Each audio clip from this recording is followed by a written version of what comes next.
Welcome to my free series of leadership and ritual facilitation videos. You can donate to help me offer more of these classes and write on these topics. There's more information in the video details below. Picture what you're going into. The question is about ritual assistance. There are times when our helpers, even when the ritual is practiced and coached, they tend to mess things up. What are the best ways to coach our helpers and recover from those type of mishaps? Okay.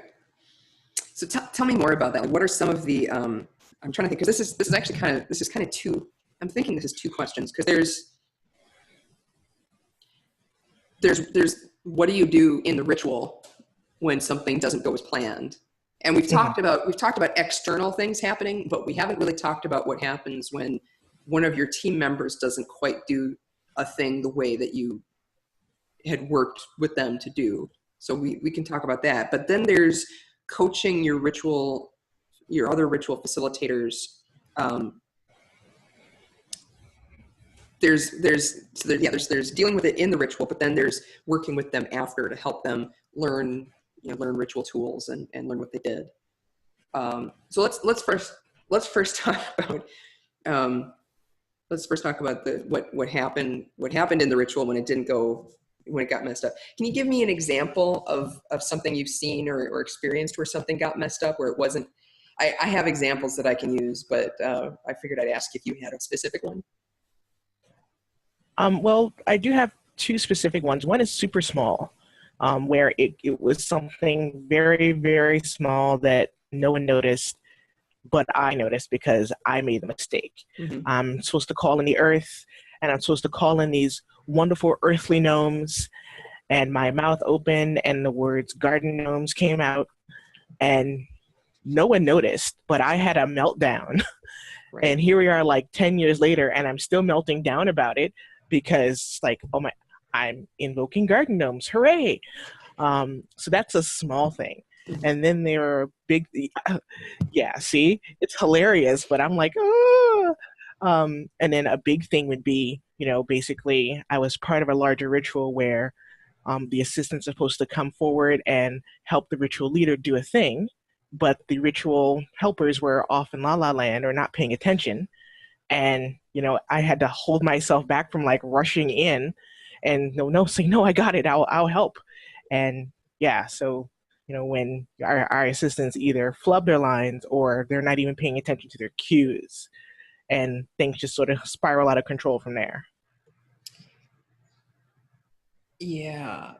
So first, I'll talk a little bit about your garden gnomes quick, because I want to formally absolve you of any I totally hear you, because there are things I think I have a really good memory, and it's both a blessing and a curse. I remember chants from rituals, ages past. I remember I have a really good memory for ritual.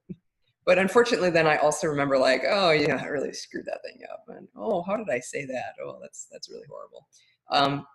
So, you're gonna screw things up in rituals sometimes. You're gonna say something and just, and I don't know where you are theologically, but I believe that the divine knows what we're trying to do, and it's in those instances it tends to be more of a, is this going to derail what the group is doing? And in that case, nobody noticed you said garden gnome, so it was okay. It was because I just kept going with it. I didn't stop. I just kept going. Yeah. I just kept going. There are no garden gnomes here. This is not the gnome you're looking for. Right. And meanwhile, I'm melting down inside. Yeah. Well, and that, that says a lot to you as a ritual facilitator, that you flubbed this thing, but you kept rolling, you kept going. I mean, it's not that I don't flub what I'm saying as a facilitator. I used to panic about that when I first was stepping into facilitation. That was I'm going to forget what I'm supposed to say. I'm going to say the wrong thing. And I do that all the time, but I just, I set altars on fire and I just keep going. I say the wrong thing, and I just, I correct what I was trying to say, and keep going. And so it's definitely, it's not about being perfect. It's about keeping going. But so let's go to your specific question about like what happens when people taking ritual roles don't do the thing that they were supposed to do. So or they they flub it somehow. So I was leading. This was another ritual class where people within the class took ritual roles, and usually the easiest way to have people take ritual roles, particularly when it's a small group, is I'll have each person from the class take, do one of the elemental roles, because that's a great way. Because because the way I do it is they're participatory invocations. And the word invocation is problematic because I'm not talking about drawing down. I'm talking invocation in the sense that the reclaiming tradition uses it, which is more inviting the presence here into the ritual. Um, anyways, it's semantics, but I wanted to make clear what I'm using, what I mean by the term invocations. It's usually it means invitation in the sense that I'm using it. Anyways, for me, theologically, I don't have a specific order that those elements need to be called in. It doesn't matter to me. I'm a pantheist. I use that as a convenient ritual structure, but theologically, I don't believe I'm bringing in specific gods or specific elemental powers that are external, and if that makes any sense. For me, it's more of the process of getting the group connected to those energies. So it doesn't matter to me what the order is, but I know that for other people, it really matters what the order is. And so I had assigned, the specific elements to, 4 of the participants in the workshop. And, and they were like, well, what if we forget the order? What if we aren't sure we're supposed to do it? And I said, that's okay. You can look at me and I'll give you the look if it's your turn. And if there's a pause and you don't start, I'll say, and who will invite water? And so that instead of saying who is doing water, because that doesn't really serve, that makes it clear that something's going wrong. All you have to do is say, and who will invite water? And it just seems like it's part of the flow. So, these folks, some of them were more nervous than others. Well, I want to say that it was the person who was concerned about inviting Earth, and she ended up kind of fulfilling her own prophecy because we did air and we did fire, and then she jumped in with Earth. Now, I was probably in the ritual circle. I was here where my thumbs are, and she was like kind of a quarter away from me. We don't do the quarter facing the quarter. She just happened to be like fairly close to me in ritual. So she started talking, and I managed to kind of jog right over to where she was, and I took her hands, and I said, but before we will invite in Earth, we will invite in water. And and honestly, I would never have done that to her. I wouldn't have interrupted her and made clear that she jumped the gun if I didn't know that the particular ritual we were doing. I had a feeling that people would have been like, you invited the elements out of order, the ritual cannot be successful now. And, so I had all of 2 seconds to weigh, do I stop her and embarrass her, or do I risk people feeling like the ritual is energetically off balance? Again, this is my theology, so it doesn't matter to me what order the elements go in. It really doesn't. But in that instance, I thought, well, okay, it's worth doing it in this instance. So that was like the probably the most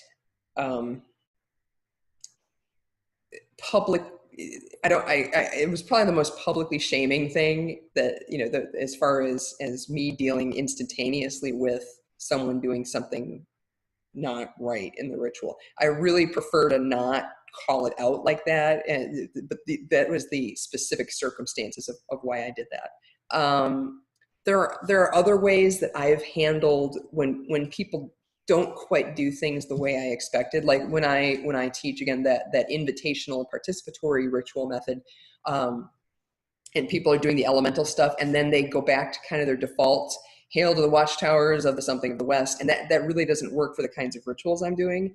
And so when they instead do that as opposed to the more participatory thing that I had asked them to do, then I still have to work to get that group into a participatory headspace. So I have to kind of wedge something into the ritual and do something transition-y to make sure that I'm engaging the group in a participatory way.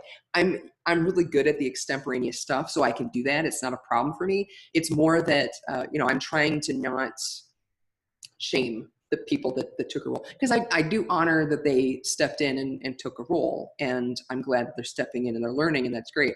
But sometimes it's they're going to do a thing that doesn't actually achieve the objective of what that piece of the ritual needed to do, and then somebody needs to do that, and usually that somebody is going to be me. Another example of this that had nothing necessarily to do with the skill of the other facilitators, I was doing a Samhain ritual, and we were going into the land of the dead. We were crossing over. Every participant in the ritual was going to die. They were leaving their mortal coil behind. They were shedding their flesh. We were in the land of the dead. And so I wanted them to really feel that. I wanted the participants to really feel that transition of what is it to be dead in the land of the dead, not just visiting as one of the living, but what is it to be the dead? And I had a couple other people facilitating the trance journey. We were doing the multi-layered trance where you've got multiple voices going at the same time, and the group wasn't there.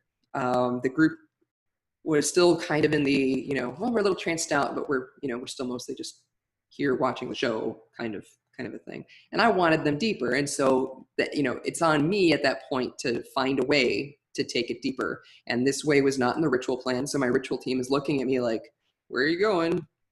Because we don't know where you're going, and that's, but that's extemporaneous ritual. That's why I say, there's an outline, and we may go way off the outline depending on what the group needs, especially if we're taking the group to catharsis.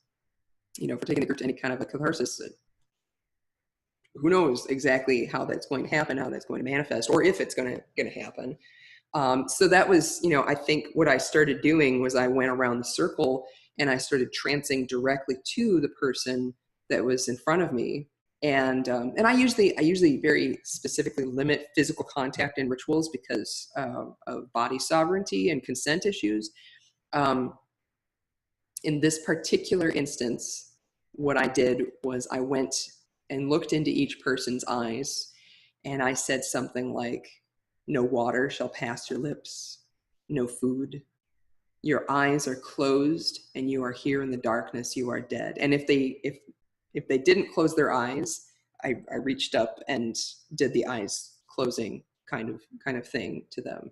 And like I did that around to each person, and that took them deeper. But that wasn't something I could necessarily plan for, and it was something where, again, it wasn't necessarily that the folks leading that trance piece. It wasn't necessarily that they did anything bad, but they also didn't have the energetic sense as facilitators that this hadn't gone far enough. So that would be where it kind of ties into where your ritual team, where they didn't necessarily accomplish the goal that they set out to. So someone else is going to have to do that. So that's again, that's just something where you as the facilitator, you need to know what your intention is for each piece and whether or not that's been achieved, and if you need to do something else to achieve that objective. I've led spontaneous chants in ritual to get people back into a trancy headspace. That works well. There's all sorts of stuff like that. It's really, really difficult when you're working with ritualists who are not familiar with the extemporaneous style, and they're not familiar with just taking the ball and running with it. That's a very specific skill set, and it's one that you have to take time to craft that.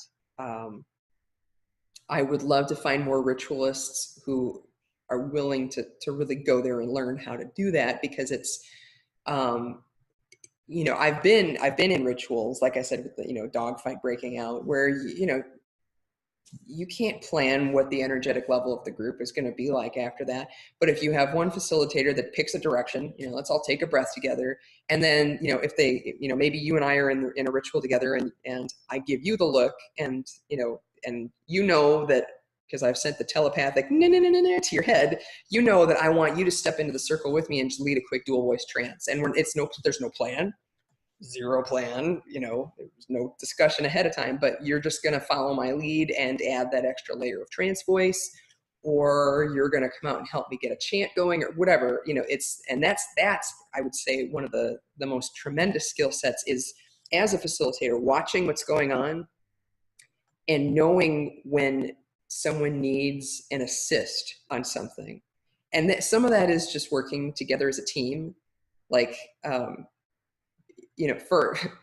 for all that I've written articles about my ex-fiance and former teaching partner about, abuse and harassment issues, he was really good at reading my mind during ritual, and he would know exactly when I was like, I need the bowl of water over here. Like, I could just telegraph that to his head, and he would bring the bowl of water over, or whatever it happened to be.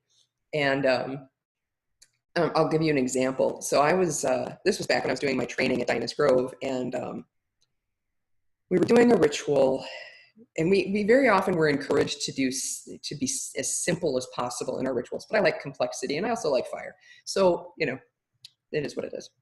So I was doing a ritual, I was doing a fire invitation, and they gave me the fire invitation because specifically they had a logistic where they needed everybody to have a lit candle before the storytelling started. So we decided that the fire invitation would be the best place to do that. So I said, I'll do that. I can facilitate something where we all get a candle and light it, and that's part of the invitation. That's, it seemed like a logistically complicated thing, but that was the best place to put it. So the problem was that whatever we did right before that was so trancy that my helpers forgot. So I had baskets of the candles, and I had a couple of helpers that were supposed to stand up and have those baskets and pass the candles around to people. But my helpers forgot because they were zoned out. And which doesn't often happen. It didn't often happen at Diana's Grove, but in this particular instance, it did. But two of my mentors saw exactly what had happened because they are skilled ritualists. They know that these disasters happen. And they knew that I had planned to have several people come in and help me with that logistic. And they obviously saw those folks not stepping forward. So when I made the move to grab one of the baskets, they rushed forward and took the basket right out of my hands to do that, to assist me with that. So they just responded because they knew that's what I needed help with right in that moment. So, I mean, a lot of being a good ritualist is knowing what are the problems your co-ritualists are going to run into. And again, this really only works when you have a team. Like if I'm just attending somebody else's ritual, maybe they're a guest presenter at the festival, maybe I'm a guest presenter at the festival, and they're doing a ritual and somebody obviously doesn't step in to do their role. Like it would be weird for me to just pop in and step in and do that because I don't have that relationship with them. I don't have that permission. But that's part of working with a team, is talking about these things, like, talking with your team members about, like, these are the things that come up during ritual, and you need to be able to respond and jump in and help for those. And again, not everybody has a really good sense of, the word is judgment, but that sounds a little harsh. And what I mean is, not everybody is good at making those quick snap decisions. Not everybody is good at like assessing a situation and doing triage and going, okay, this is what needs to happen. So working to cultivate the folks that are, and who have the confidence and facilitation to be able to step in and do that, that helps a lot. And but also, like, on the other hand, I also have those agreements with folks, like particularly my facilitators who are not as comfortable. They're a little more tentative. And so, what I tell them is, I say, if you go out there, if you choke, if you freeze, if you're not sure what you're doing, or if you feel like you're flubbing, just come out and grab me. Just come over to me and clearly indicate you want my assistance.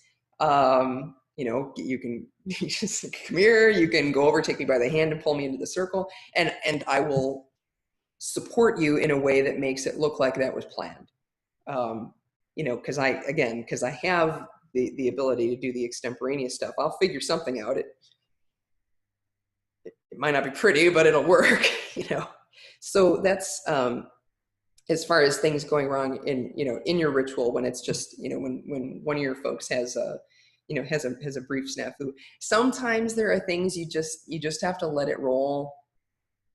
and finish. Like there's no, you want to end it, but you can't. One example of that is I have a thing that I do in rituals sometimes where I have 3 or 4 people stand in the center of the circle back to back. And they can do this with their eyes closed, but I have them each just kind of speak extemporaneously and trancey, or I give them a few words to say over and over. And they're just adding that trance layer so that I can do the guided meditation trance piece and have other voices to kind of bounce it off of. So I asked for this particular ritual, I asked 3 people to stand back to back. The problem was I never clarified for them that they needed to speak loud enough to be heard by the entire group. So they're standing in the center and they're whispering, and you can't hear them. And but it would have been more disruptive for me to go whisper to them and say louder. That the acoustics of the room would not have allowed me to do that privately. So, that's something. Sometimes I can go over to one of my facilitators and just say, louder, needs to be louder. I can do that on the fly.